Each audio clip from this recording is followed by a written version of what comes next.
Vos deux centres de la rénovation Home Hardware de Newport et Lance à Beaufils vous présentent Reflet d'ici. Après un an d'existence, le C3S de la Gaspésie est largement en avance sur son échéancier quant à l'atteinte de l'équilibre budgétaire. Un reportage de Thierry Haroun. Ainsi, l'établissement de santé a débuté l'année financière avec un déficit anticipé de 21 millions de dollars.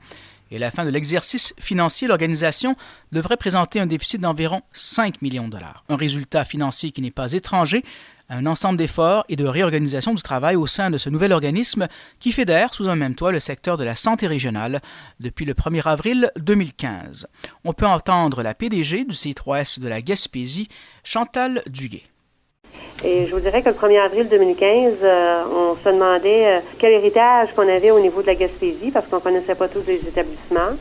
Et on a réussi à faire ça, c'est vraiment en identifiant les endroits où on trouvait qu'il y avait vraiment une marge de manœuvre, puis qu'il y avait de l'optimisation à faire, de l'intégration de services, pour faire en sorte que les services soient encore mieux pour la population et que ça nous coûte un peu moins cher. Elle fait valoir que l'échéancier de l'atteinte de l'équilibre budgétaire est en avance, étant donné qu'il était prévu d'avoir un déficit variant de 10 à 10,5 millions de dollars. Selon elle, le budget du C3S, qui atteint 300 millions de dollars, c'est comme gérer un budget personnel. Bien, mais comment atteindre l'équilibre budgétaire alors que le déficit est encore de 5 millions?